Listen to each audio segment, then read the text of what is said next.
Audio Jungle. Hello everyone, this is Al Kabir, the analyst, and today I wanted to talk some Cleveland Browns.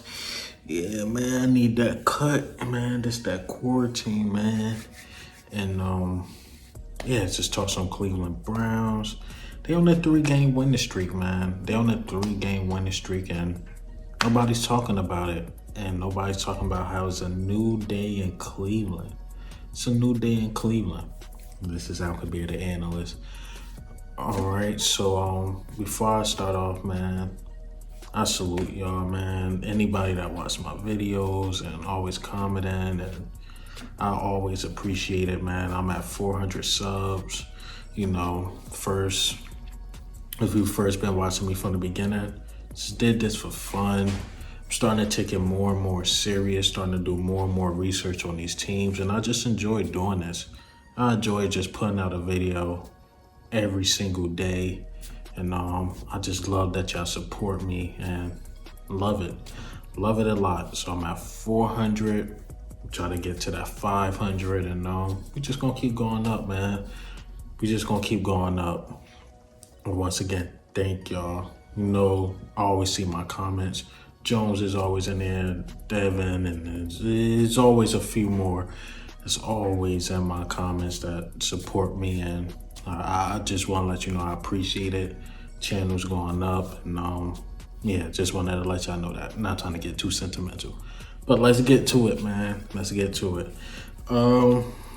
Cleveland Browns are on a 3-game winning streak, and I'm not sure why nobody's talking about it, but defense is stout. So let's start with the defense. Myles Garrett is coming back, so their defense is only going to get better. Do I have to say anything about Denzel Ward? Straight lockup machine. He's great. I believe he can almost guard any wide receiver in the league. That defensive line as a whole is really good. The corners are really good. Linebackers are really good. But yeah, that defense is something else. Let's get to the offense. That's the supposed to be the Browns' meat and potatoes, the offense. You know, when Odell went down, I made a video that, you know, I believe they will be fine. They will be fine, and I feel like with Odell being out, they will find their identity, because what Baker Mayfield tried to do, he tried to please his best player, Odell Beckham, especially with the media on his back. Why he not getting the same yards, same catches, this and that, as usual. And it seems like they was forcing the ball to him. They tried to do anything where they could get the ball in his hands. Wide receiver reverses, screens, deep post routes, out routes. They did a lot to give this man the ball. And anytime I made a video about the Cleveland Browns, I'm like, not their identity. Yes, they got Peoples-Jones. Yes, they got Jarvis Landry. Yes, they had Odell Beckham. Also, David Njoku. You think of those guys, catch, you'll think they're high explosive. They supposed to have the ball in their hand. But unfortunately, their quarterback is Baker Mayfield. And when I think of Baker Mayfield, he's a game manager. What I mean by that is he needs all the pieces around him to win. So that includes the running game. That, once again, includes the running game. And I feel like that's their identity, their run-first team. And you'll think, with all those weapons I named, how could they be a run-first team? First of all, Baker Mayfield's too inaccurate. He's too inaccurate. He's not going to put the ball on the spot. He's not. That's not him. He a high energetic guy. He'll probably get your team going. But far as skill set, it's completely off. If you watch the Jazz game, I think it was Peoples-Jones, or I could be wrong, but he missed somebody wide open for a touchdown. Like literally, this guy was by himself. He missed him for a touchdown. And I'm like, he's not it. If they had any other quarterback, I can make a case that they could possibly be undefeated. Cleveland Browns can possibly be undefeated. I think it's been since 2007, since Romeo Crennel been there. they had a record over 500, and I believe they won like 9-7, and that was since 2007. So it's been a drought. It's been a drought for the Cleveland Browns, but it's a new day. They 8-3. As you seen the game today, the Ravens lost, so that pushed them back more. Steelers, I don't know. I don't think they can catch the Steelers. Maybe so. Do I see the Steelers losing 3 games? I don't know. They might lose 1. But I don't know. The Steelers are, every time I watch them, they don't seem that good. They barely beat a Ravens team. Even with the Tennessee Titans, I feel as though they got lucky with that because they had extra time to prepare for them. But could be wrong, could be hating. It is what it is. But Cleveland Browns, to me, they are legit. Nobody talks about how the Seahawks beat teams under 500. Nobody talks about how the Rams just beat teams under 500. So why when the Cleveland Browns beat teams under 500, people mention that, throw dirt on Baker Mayfield, which he deserves. He deserves because he's playing horrible. But when you got a Nick Chubb who's playing at a high level, Nick Chubb alone has 5 games. He ran over 100 yards. He played 7. So 5 out of 7 games he played, he ran over 100 yards.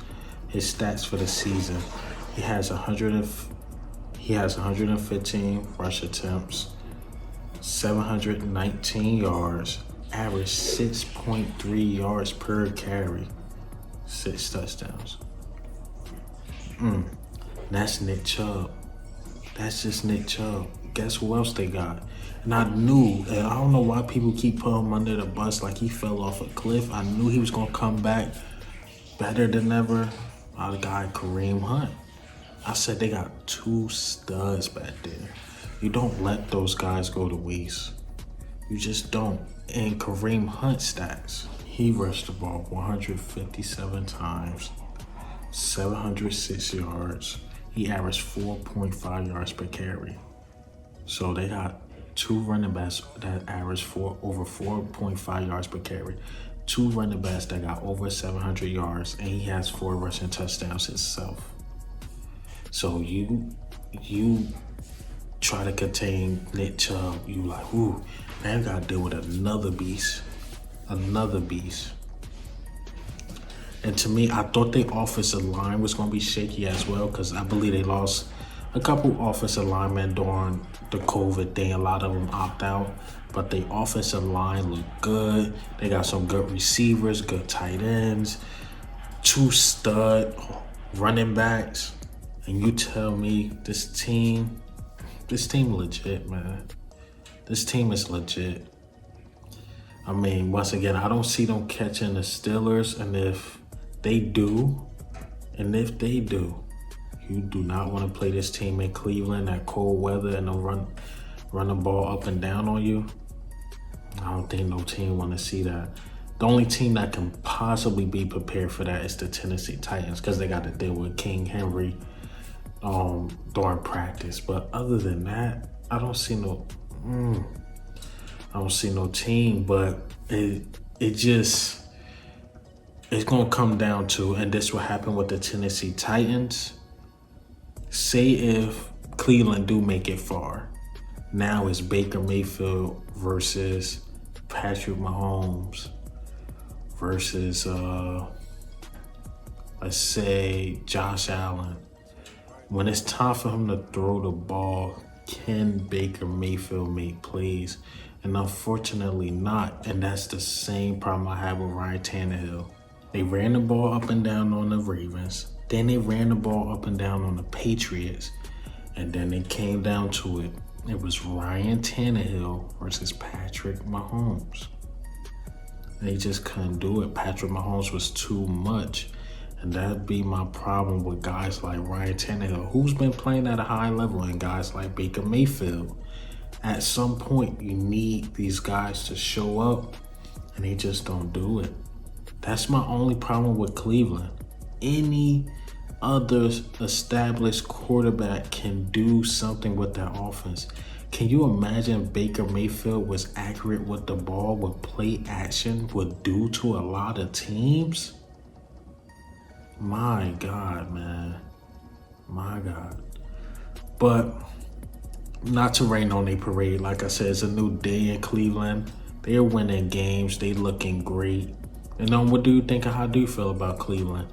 Are they a fluke team? I say no. They won three in a row. Are they not a fluke team? Which I agree with. They're not a fluke team, and teams should be wary about that two running back system. It is deadly. Yes. Tennessee Titans got one running back, and trust me, he's dominant. But these guys got two. These guys got two, man. And Nick Chubb, he looked healthy. He looks very healthy. So this is Al Kabir, the analyst. And also, before I wrap this up, thank y'all again. I'm at 400 subs, and I appreciate it, man. Love you guys, man. Thank you. And this is Al Kabir, the analyst. Goose.